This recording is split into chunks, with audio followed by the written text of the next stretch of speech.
بسم اللہ الرحمن الرحیم۔ السلام علیکم۔ ایک کروڑ پتی شخص کو پھانسی کی سزا سنا دی گئی۔ سزا سنانے کے بعد اس نے عدالت کے قاضی کو خریدنے کی کوشش کی مگر ناکام رہا۔ صلح کرنے کی خاطر اس نے مقتول کے وارثوں کو بہت بڑی رقم کی آفر کی لیکن انہوں نے صلح نہ کی۔ آخرکار اس نے جیل کے بڑے جیلر سے کہا کہ اگر تم مجھے کسی طرح بھی اس پھانسی سے بچا لو تو میں تمہاری زندگی بدل دوں گا، میں تجھے 50 لاکھ روپے ادا کروں گا اور اس کے علاوہ بچوں کی تعلیم کا خرچہ بھی میری طرف سے ہی ہوگا۔ جیلر نے 24 گھنٹے کا وقت مانگا اور اس کے بعد اپنی بیوی سے مشورہ کیا۔ مشورہ کرنے کے بعد دوسرے دن جیلر نے کروڑ پتی مجرم سے کہا کہ مجھے آپ کی شرط منظور ہے لیکن اس کے لیے آپ کو ایک قربانی دینی پڑے گی۔ اس نے پوچھا کہ کون سی قربانی؟ جیلر نے کہا کہ آپ کو 40 منٹ تک ایک مردے کے ساتھ تابوت میں سونا پڑے گا۔ یہ بات سن کر کروڑ پتی شخص نے کہا۔ کروڑ پتی شخص کو پھانسی کی سزا سنا دی گئی۔ اس سزا کو یقینی بنانے کے لیے اسے شہر کے دور دراز ایک جزیرے کی جیل میں قید کیا گیا، ایک ایسا جزیرہ جہاں ان قیدیوں کے علاوہ کوئی شخص نہیں جاتا تھا۔ قیدی بھی وہی لائے جاتے جن کو موت کی سزا سنا دی جاتی۔ اس دور دراز جزیرے میں لانے کا مقصد صرف یہی تھا کہ قیدی اپنی دولت یا اثر و رسوخ کا استعمال نہ کر سکے، مگر کروڑ پتی نے اس جزیرے میں ہی اپنی قسمت آزمانے کا فیصلہ کیا اور اپنی دولت کا سہارا لیتے ہوئے اپنے آپ کو اس سزا سے بچانے کی کوشش کی۔ اس نے ایک جیل کے سپاہی کو رشوت دینے کا فیصلہ کیا تاکہ وہ کسی نہ کسی طرح اور کسی قیمت پر اسے اس جزیرے سے فرار کرا سکے۔ سپاہی نے اس کروڑ پتی شخص کو بتایا کہ اس جزیرے سے فرار ہونا ناممکن ہے کیونکہ اس جزیرے کے ارد گرد حفاظتی اقدامات نہایت سخت ہیں۔ جزیرے سے ایک ہی صورت میں انسان فرار اختیار کر سکتا ہے یا نکل سکتا ہے، وہ ہے موت۔ موت کا نام سنتے ہی کروڑ پتی شخص نے کہا کہ کیسی باتیں کر رہے ہو؟ اسی موت سے بچنے کے لیے تو میں تجھے اتنا سارا پیسہ دے رہا ہوں اور تم ہو کہ کہہ رہے ہو کہ فرار کا راستہ موت ہی ہے۔ سپاہی نے کروڑ پتی شخص سے کہا کہ آپ کو میری بات کا مطلب نہیں سمجھ آیا۔ آپ مجھے لاکھوں روپے دے رہے ہیں اس لیے آپ کا ساتھ دینا تو بنتا ہے۔ آپ پریشان مت ہو، آپ کو فرار ہونے کے لیے مرنا نہیں پڑے گا۔ میں نے آپ کے فرار کے لیے ایک منصوبہ بنایا ہے، آپ میرے اس منصوبے کو غور سے سنیں۔ جیل کے جزیرے سے صرف ایک ہی چیز باہر لاتی ہے، وہ بھی بغیر تفتیش کے، وہ ہے مردوں کا تابوت۔ جب بھی کسی کو پھانسی دی جاتی ہے یا اس کی طبعی موت ہو جاتی ہے تو اس کی لاش کو مردہ خانے سے تابوت میں لا کر بحری جہاز میں منتقل کیا جاتا ہے، جہاں پر چند محافظوں کی نگرانی میں چند سادہ سی رسومات ادا کرنے کے بعد اس تابوت کو قبرستان میں دفنانے کے لیے بھیج دیا جاتا ہے۔ وہ محافظ ان تابوتوں کو بحری جہاز سے خشکی پر منتقل کرنے اور پھر دفنانے کے بعد واپس لوٹ آتے ہیں۔ اس کارروائی پر روزانہ صبح 10 بجے اس صورت میں عمل درآمد کیا جاتا ہے کہ وہاں مردہ خانہ میں مردہ اور تابوت موجود ہوں۔ آپ کے فرار کا واحد یہی حل ہے، اختتامی لمحات سے پہلے آپ کسی طرح ایک تابوت میں کسی مردے کے ساتھ لیٹ جائیں۔ فرار کا یہی واحد راستہ ہے۔ معمول کی کارروائی اختتام پذیر ہوگی۔ بحری جہاز سے آپ زمین اور پھر زمین سے قبرستان پہنچ جائیں گے، وہاں جا کر تابوت کو دفن کر دیا جائے گا اور جیسے ہی جیل کا عملہ وہاں سے واپسی کے لیے نکلے گا تو ہنگامی رخصت لے کر ادھر آدھے گھنٹے کے اندر اندر وہاں پہنچ کر میں آپ کو قبر اور تابوت سے باہر نکال لوں گا۔ پھر آپ وہ رقم دے کر جس پر ہم نے اتفاق کیا اور اس کے بعد چھٹی کا وقت ختم ہوتے ہی واپس جیل چلا جاؤں گا اور آپ بھی غائب ہو جائیں گے۔ آپ کی گمشدگی ایک معمہ بن جائے گی جس کا کسی کو کوئی پتہ نہیں چل سکے گا۔ اس معمے میں ہم دونوں کے علاوہ کوئی نہیں جانتا، ہمیں کسی قسم کا فرق نہیں پڑے گا۔ اس بارے میں آپ کا کیا خیال ہے؟ کیا آپ اس منصوبے پر عمل کروانا چاہتے ہیں؟ کروڑ پتی شخص نے کہا کہ یہ ایک جنونی قسم کا منصوبہ ہے لیکن سولی پر لٹکنے سے 1000 درجہ بہتر ہے کہ میں اس منصوبے پر عمل اور اس منصوبے کا حصہ بنوں، کیونکہ میرے پاس دوسرا راستہ بھی نہیں ہے۔ پھر دونوں نے اس طریقہ کار پر اتفاق کیا، اس سوچ کے ساتھ کہ وہ دونوں اپنے منصوبوں میں کامیاب ہو جائیں۔ سپاہی کے منصوبے کے مطابق اس قیدی نے اس بات پر اتفاق کیا کہ وہ مردہ خانے سے چپکے میں جائے گا۔ اگر وہ خوش قسمت رہا اور وہاں کسی کی موت واقع ہو گئی تو وہ اپنے آپ کو بائیں طرف والے پہلے نمبر والے تابوت میں بند کر لے گا جس میں پہلے سے ہی ایک لاش موجود ہوگی۔ اگلے دن حسب منصوبہ سپاہی کے بتائے ہوئے راستے پر چلتے ہوئے وہ کروڑ پتی شخص مردہ خانہ کے اندر گھسنے میں کامیاب ہو گیا۔ وہاں مردہ خانے کے فرش پر وہ تابوت رکھے ہوئے تھے۔ پہلے تو وہ کسی مردے کے ساتھ تابوت میں لیٹنے کے خیال سے ہی گھبرانے لگا۔ یہ ایک ایسا تجربہ تھا جو وہ زندگی میں پہلی بار کر رہا تھا۔ یقیناً یہ ایک مشکل کام تھا لیکن ایک بار پھر زندہ رہنے کی امید اسے اس عارضی خوف پر غالب آ گئی۔ اس نے اپنی آنکھیں بند کرتے ہوئے احتیاط کے ساتھ تابوت کو کھولا تاکہ مردے کو دیکھ کر وہ خوف زدہ نہ ہو۔ پھر اس نے جلدی سے اپنے آپ کو مردے کے اوپر گرا دیا۔ اس وقت تک بے چینی اور پکڑے جانے کے خوف کے ساتھ انتظار کرتا رہا جب تک کہ اس نے محافظوں کی آواز نہ سن لی۔ وہ تابوت کو جہاز کے عرشے میں لے جانے کے لیے آپس میں گفتگو کر رہے تھے۔ مردہ خانے سے لے کر جہاز تک اسے قدم با قدم جگہ کی تبدیلی کا احساس ہو رہا تھا۔ جہاز کا لنگر انداز ہونے سے لے کر پانی پر اس کی حرکت اس نے محسوس کی۔ سمندری پانی کی مہک جب تک اس کے نتنوں سے ٹکراتی رہی تب تک اس کو عدم تحفظ کا احساس برقرار رہا۔ جہاز ساحل پر پہنچ کر لنگر انداز ہوا۔ محافظوں نے کھینچ کر تابوت کو خشکی پر اتارا اور اس کے کانوں سے محافظوں کی گفتگو کے چند جملے سنے۔ وہ اس تابوت کی عجیب و غریب وزن کے بارے میں آپس میں تبصرہ کر رہے تھے۔ یہ تبصرہ اس کے لیے پریشانی کا باعث بن گیا، کیونکہ اسے شک ہو چکا تھا کہ شاید یہ تابوت کھل کر چک نہ کر لے۔ لیکن یہ خوف اس وقت ختم ہوا جب اس نے ایک محافظ کو لطیفہ سنتے ہوئے سنا۔ وہ کسی قیدی کے زیادہ وزن کا مذاق اڑا رہا تھا۔ مردہ خانے سے لے کر قبرستان تک شاید وہ پہلا لمحہ تھا جب اس کروڑ پتی شخص نے تھوڑی سی راحت محسوس کی۔ اس کی پریشانی تھوڑے وقت کے لیے ختم ہو چکی تھی۔ اب اسے محسوس ہو رہا تھا کہ تابوت کو گڑھے میں اتارا جا رہا ہے۔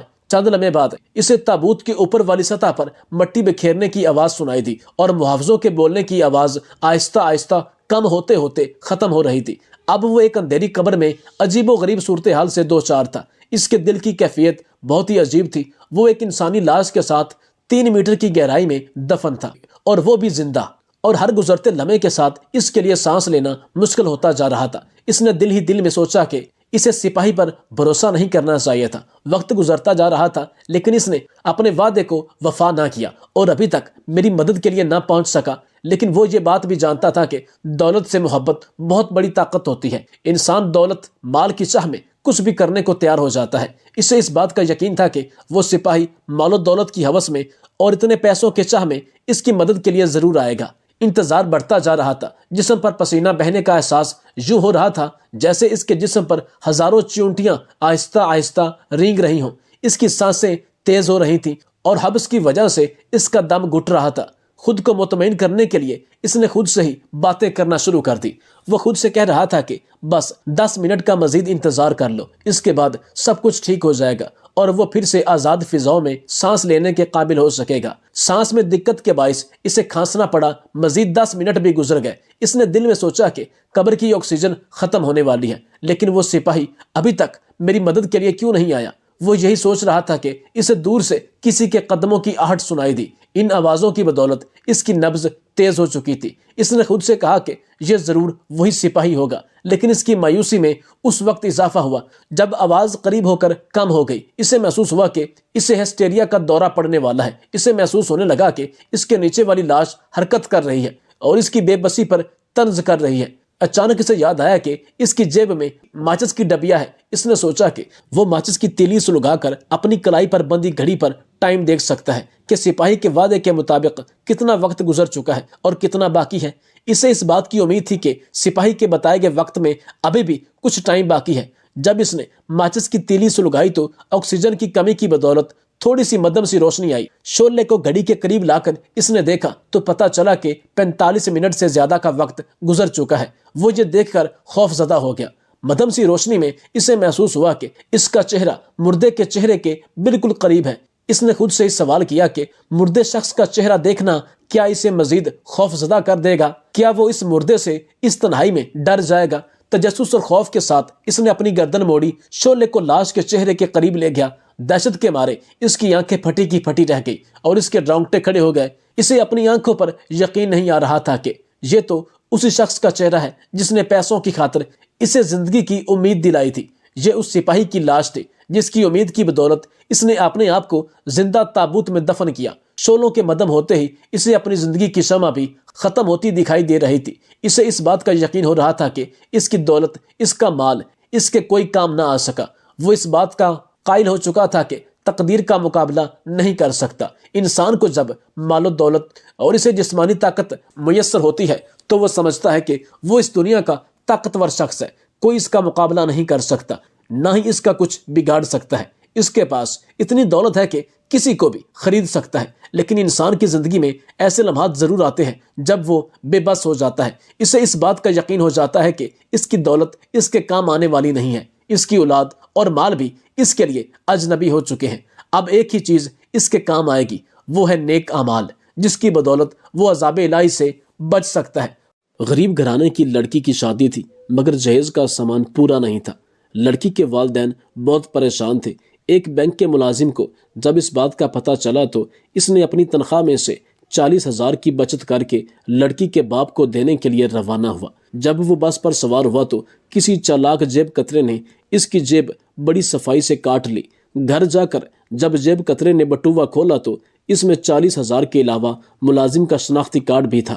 جب اس کی نظر شناختی کارڈ پر پڑی تو ہکا بکا ہوا، کیونکہ السلام علیکم، جلدی کیجیے، مجھے پہلے ہی کافی دیر ہو چکی ہے۔ وہ اپنی ماں کو بار بار یہی کہہ رہا تھا۔ مجھے لگتا ہے کہ آپ پوری چائے کی پیالی پلا کر ہی دم لیں گی، کبھی کبھار تو ہلکا ناشتہ کرنے کی بھی اجازت ہونی چاہیے۔ یہ جاوید کے الفاظ تھے جس نے اپنی ماں کے سامنے ہاتھ جوڑتے ہوئے کہا۔ یہ سن کر جاوید کی ماں مسکرائی اور کہا کہ کیا آفس میں بھی اپنے افسروں کے سامنے ایسا ہی کرتے ہو؟ وہاں تو تمہاری بولتی بند ہو جاتی ہوگی اور تمہارے منہ سے جی سر نہیں سر کے علاوہ اور کوئی بات نہیں نکلتی ہوگی۔ ہاں بس روب جمانے کے لیے ماں ہی کافی ہے۔ یہ سن کر جاوید مسکرانے لگا۔ اس نے کہا، میری پیاری ماں جی، آپ سے بڑھ کر کون اس دنیا میں میرا اپنا ہے؟ وہ تو دفتر ہے، یہ گھر ہے۔ دفتر اور گھر میں فرق تو ہوتا ہے، وہاں افسر ہے لیکن آپ میری پیاری ماں جی ہیں، فرق تو بہت ہے۔ یہ کہہ کر جاوید نے اپنا لنچ باکس اٹھایا اور اپنی ماں کو سلام کرتا ہوا گھر سے روانہ ہوا۔ جمعرات کا دن تھا، سڑک پر کافی گہما گہمی تھی۔ جاوید جیسے ہی بس سٹاپ پر پہنچا تو سواریوں سے بھری ہوئی ایک مسافر بس اسی وقت پہنچ گئی۔ کافی دکم پیل کے بعد وہ بس میں سوار ہوا۔ سیٹ نہ ملنے کی وجہ سے وہ بس کا ڈنڈا پکڑ کر کھڑا ہو گیا۔ چند لمحوں بعد کنڈکٹر نے ٹکٹ کے پیسے مانگے تو جاوید نے جیب سے پرس نکالا اور پیسے دے کر ٹکٹ لے لیا۔ پھر بس جاوید کے سٹاپ پر رکی تو جاوید لوگوں کو آگے پیچھے کرتا ہوا نیچے اتر گیا۔ نیچے اترتے ہی اپنی جیب میں ہاتھ ڈالا تو اس کے چہرے کا رنگ اڑ چکا تھا۔ اس کے ساتھ ایسا ہوا جس کے بارے میں وہ سوچ بھی نہیں سکتا تھا۔ کسی ظالم نے بڑی ہی چالاکی سے اس کی جیب کاٹ لی تھی۔ اب یاد کرنے لگا کہ کس جگہ اس کی جیب صاف کی گئی تھی۔ اس نے اپنے ذہن پر زور دیا۔ کافی دیر بعد سوچنے کے بعد اسے یاد آیا کہ جب ٹکٹ دینے کے لیے اس نے جیب میں سے پرس نکالا تھا تو ایک نوجوان کی نظر مسلسل اس کے پرس پر تھی۔ ہو نہ ہو اسی نوجوان نے ہی میری جیب کاٹی ہوگی۔ وہ دل میں سوچ رہا تھا کہ یقیناً وہ ایک ماہر جیب کترا ہوگا، لیکن اب کچھ نہیں ہو سکتا تھا۔ اس نے مایوسی کے ساتھ کٹی ہوئی جیب میں ہاتھ ڈال کر کہا۔ جاوید فٹ پاتھ پر کھڑا اپنے نقصان کا اندازہ لگانے لگا۔ تقریباً 600 روپے، ایک شناختی کارڈ اور اس کے علاوہ وہ ظالم چیک بھی لے گیا۔ چیک کا خیال آتے ہی اس کی آنکھوں میں آنسو جاری ہو گئے۔ چیک کا خیال آتے ہی رانی کی معصوم سی شکل اس کے سامنے آ گئی۔ اس کی نگاہوں کے سامنے رانی کی معصوم صورت ابھر آئی تھی اور اس کی پریشانی پہلے سے بڑھ چکی تھی۔ جاوید ایک درد مند انسان تھا۔ اس نے اپنی تنخواہ سے پیسے بچانا شروع کیے تھے۔ 3-4 ماہ کی تنخواہ کی بچت کر کے اس نے 40,000 جمع کیے تھے، مگر اس کی بدقسمتی کے اس سے پہلے بھی جاوید کے ساتھ ایسا واقعہ ہو چکا تھا۔ بس میں ہی اس کی جیب کاٹ لی گئی تھی اور وہ 40,000 کوئی بے شرم لے کر بھاگ گیا تھا۔ جاوید وہ رات یاد کرتا رہا جس رات وہ بغیر کھائے پیے سو گیا، مگر اسے نیند نہیں آ رہی تھی۔ نیند اس کی آنکھوں سے کوسوں دور تھی۔ اس بار رانی کا خیال آ رہا تھا، مگر اب کچھ نہیں ہو سکتا تھا۔ خیر، جاوید نے ہمت نہ ہاری اور رانی کے باپ سے وعدہ کیا کہ آپ کی بیٹی کی شادی میں رکاوٹ نہیں ہوگی، انشاءاللہ میں کوئی بندوبست کر لوں گا، کچھ نہ کچھ تو ضرور ہی کروں گا۔ جاوید نے محلے کے کچھ دوستوں کو جمع کیا، مل کر ایک فلاحی تنظیم کی بنیاد ڈالی۔ اس تنظیم کا مقصد غریب اور محتاج لوگوں کی مدد کرنا تھا اور ایسے بزرگوں کی مدد کرنا تھا جن کا اس دنیا میں کوئی سہارا نہیں تھا۔ ان نوجوانوں کی محنت کی بدولت کئی خاندان اپنے پیروں پر کھڑے ہو چکے تھے۔ ان غریبوں کی مدد کرنے کے لیے تنظیم کے نوجوان نیک دل اور مالدار حضرات سے چندہ جمع کرتے تھے اور پھر اس چندے سے غریب لڑکیوں کے لیے جہیز خریدتے اور شادی کا دوسرا سامان خریدتے تھے۔ رانی کے والدین بھی بہت غریب تھے۔ رانی کے والد کی پھلوں کی چھوٹی سی ایک ریڑھی تھی جس سے وہ دن کا 300 سے 400 روپے کما کر گھر کا سرکٹ چلا رہا تھا۔ جب رانی کا رشتہ طے ہوا تو جاوید کو کسی طرح پتہ چل گیا۔ جاوید ان کے گھر کے حالات سے اچھی طرح واقف تھا۔ جاوید نے اپنی تنخواہ میں سے ماہانہ کچھ پیسے بچانا شروع کیے، مگر 40,000 سفر کے دوران کسی ظالم نے جیب سے نکال لیے تھے۔ اب شادی میں بہت کم وقت بچا تھا۔ اس لیے وہ ایک سیٹھ صاحب کے ہاں چندہ مانگنے کے لیے گئے تھے۔ سیٹھ صاحب، ایک غریب لڑکی کی شادی ہے، اس کے جہیز کے سامان کے لیے کچھ چندہ دے کر آپ ثواب میں حصہ ڈالیے، اللہ آپ کو اس کا بہت بڑا اجر دے گا۔ سیٹھ صاحب نے نقد رقم کی بجائے ایک چیک دیا۔ یہ 40,000 روپے کا چیک تھا۔ جاوید بہت خوش ہوا اور اپنی گمشدہ رقم بھول گیا، کیونکہ اس کے دل پر ایک بوجھ تھا اور اب وہ بوجھ اتر چکا تھا۔ جاوید نے آج ہی وہ چیک رانی کے والد کے ہاں پہنچانا تھا، مگر افسوس کے پرس کے ساتھ وہ جیب کترا چیک بھی لے اڑا۔ جاوید کو معلوم تھا کہ وہ چیک جیب کترے کے لیے صرف ایک کاغذ کا ٹکڑا ہے اور اس کے کسی کام کا نہیں، چونکہ یہ ایک کراس چیک تھا اور اسی کے اکاؤنٹ میں جمع ہونا تھا۔ مگر اس کاغذ کے ٹکڑے کی رانی کے لیے بہت زیادہ اہمیت تھی۔ اس کے نہ ملنے کی وجہ سے رانی کی شادی رک سکتی تھی اور اس کے والد کو ایک بہت بڑا دھچکا لگا۔ اسی دوران جاوید نے اخبار میں اشتہار بھی دیا کہ شاید وہ چیک واپس مل جائے، شاید مجھے کامیابی حاصل ہو جائے، مگر ایسا کچھ نہ ہوا۔ رانی کی شادی میں صرف 5 دن ہی بچے تھے اور لڑکے والوں کی طرف سے فرنیچر کا مطالبہ جوں کا تو رہا۔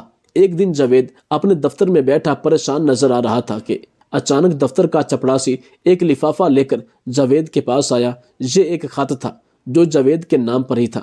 جب جاوید نے خط کھولا، اچانک اس کے چہرے پر خوشی کے آثار نمایاں ہوئے۔ اس کو واپس اپنا چیک مل چکا تھا۔ اسے اپنی آنکھوں پر یقین نہیں آ رہا تھا۔ اس نے دل ہی دل میں اللہ تعالیٰ کا شکریہ ادا کیا کہ اس کی پریشانی ختم ہوئی اور رانی کی شادی میں اب کسی قسم کی کوئی رکاوٹ نہیں ہوگی۔ لفافے میں ایک چیک کے علاوہ چھوٹا سا خط بھی تھا۔ جب جاوید نے وہ خط پڑھا تو حیران ہوا، کیونکہ اس میں لکھا تھا کہ محترم جاوید انور صاحب، السلام علیکم، میں آپ کا مجرم آپ سے مخاطب ہوں۔ میں مانتا ہوں کہ مجھ سے ایک بڑی غلطی ہوئی جس کی معافی نہیں مل سکتی، لیکن میں مجبور تھا۔ میری بہن رانی کی شادی تھی اور لڑکے والوں کی طرف سے فرنیچر کا مطالبہ جوں کا توں تھا۔